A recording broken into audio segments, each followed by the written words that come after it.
Hey guys, welcome back to yet another helpful video of Quick Guide, and in this video I am going to show you how to delete a bot message into your Slack. So without any further ado, let's dive right into this exciting video.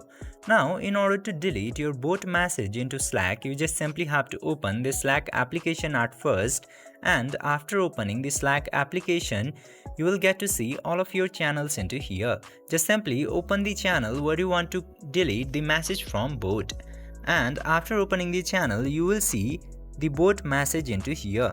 Now in order to delete, just simply long tap into that message and then this delete message option will appear. Just simply click to delete message and click delete in order to confirm. By following this very easy steps, you can easily delete your bot messages into Slack. I hope this video was helpful for you. If yes, don't forget to like, share and subscribe to the channel to never miss another update. Thank you for watching the video.